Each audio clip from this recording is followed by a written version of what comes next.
Hello mga aspiring homeowners, this is Andy Di Maculangan and welcome sa Live in Large Properties Philippines.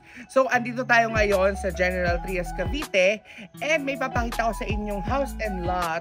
Pre-selling pa siya mga aspiring homeowners, payable pa siya ng 18 up to 24 months. And ang maganda sa kanya, complete turnover na siya. Meron din siyang available sa iba't ibang sites like in Batangas and also in Laguna. So, ipapakita ko sa inyo itong house na ito. Ito yung Eliana house model. So, ang kanyang floor area is nasa 90 square meters. Dito sa area na to, 100 square meter ang lot area. Pero depende sa location. May 120, may 150. Depende sa availability ng lots. Yan. So, samahan niyo ako na pasukin itong house na ito.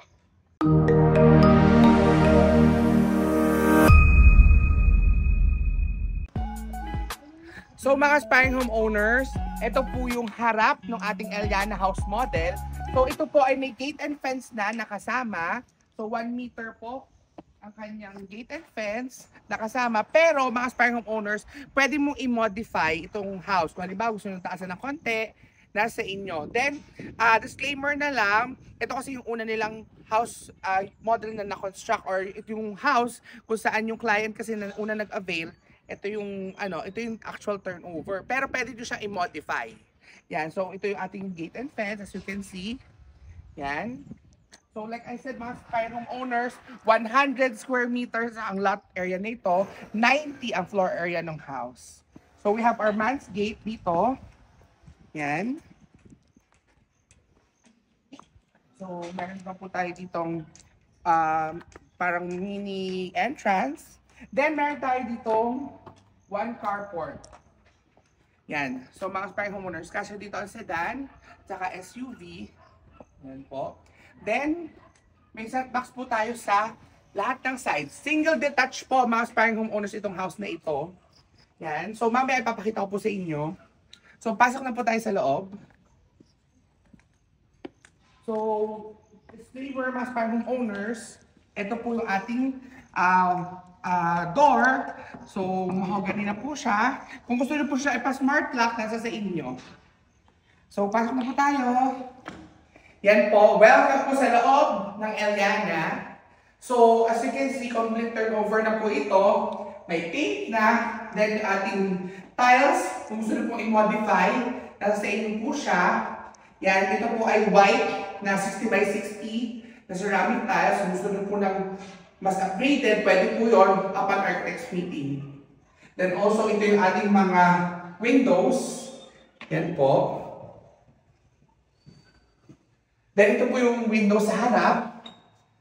Yan. Ang kagandahan pa dito mga aspiring homeowners, tayo ay naka-cove ceiling na. Pero kung halimbawa, mga aspiring homeowners, gusto nyo po siya ng naka-drop ceiling or seamless lang, nasa inyo po yun upon architect's meeting. So, this is the living area. Yan po. So, pwede po dito ilagay ang ating entertainment. Yan po. May abang na tayo na socket. Plug-in dito. Then, ang maganda sa kanya, may partition siya going to the dining and saka kitchen area. So, ito po siya, mga aspiring homeowners. Yan po ang ating dining and kitchen area. So as you can see po, ang dami po ng window, maaliwalas yung house. Then meron tayong cove ceiling. Yan po. And also, meron din tayong countertop. Yan po. Kung gusto nyo po na complete na po siya, meron na po mga yung pwede na isara, modular cabinet po yung gamit nila. Pwede po kapag architect's meeting. So, yan po mga aspiring homeowners. And, ito naman yung ating service area. So, labas po tayo.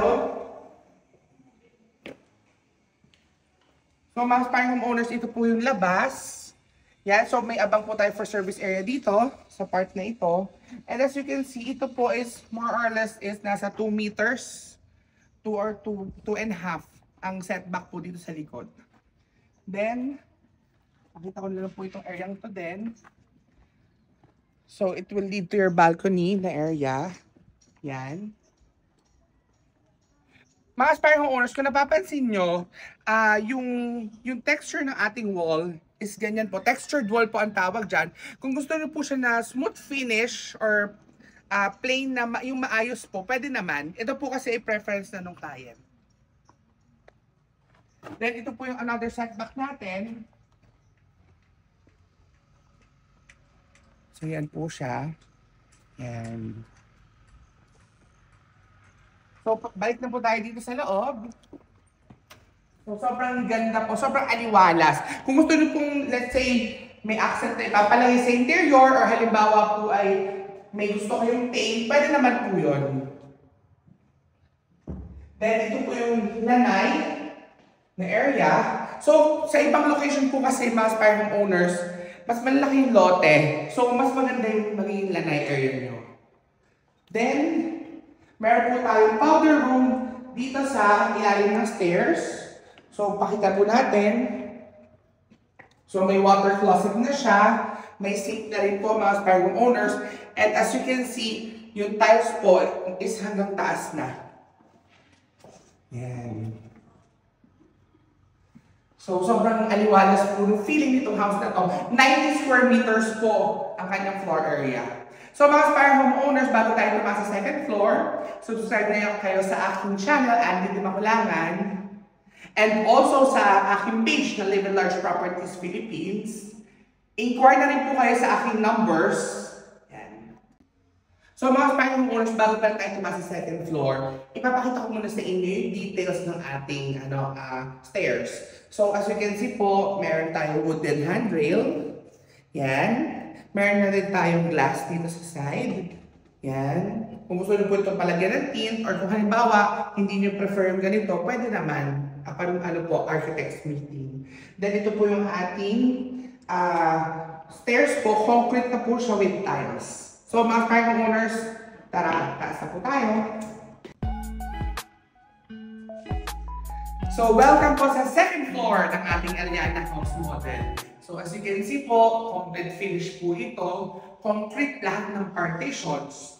And naka-tiles na rin po yung ating second floor. 3 bedrooms po ito, mga aspiring owners. And may common toilet and bath dito sa taas. So ito po muna yung ating first room. Yan po.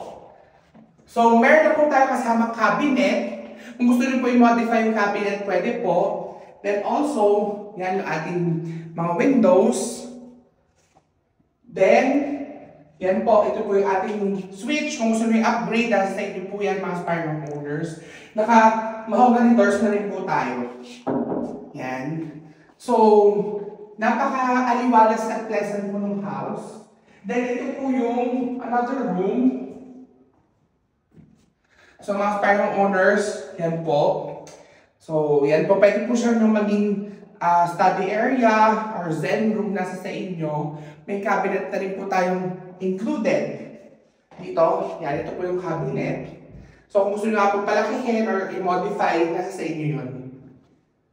Then, ito po yung toilet and bath natin. Yan po. So may water closet na, may sink. And also, meron na po tayong telephone and rain shower. So, ang maganda dito mga aspiring owners, as you can see nga po, fully tiled na yung ating toilet and bath. And lastly po, this is the master's bedroom. So, mas spacious po siya, mas malaki po ang mga windows, mas marami. Yan po. Meron na yung tayo ditong malaking cabinet. So, livable na po ito. Mga turnover sa inyo. Meron na rin tayong cove ceiling. Yan po. So, mga aspiring owners, kayo po ang magpapalagay ng mga main lightings dito. So, sasabihan nyo lang po yung developer at ibibigay nyo lang po sa kanila yung kung ano po yung lightings na ilalagay.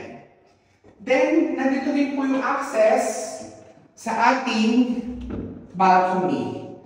So ito po yun, mga aspiring owners.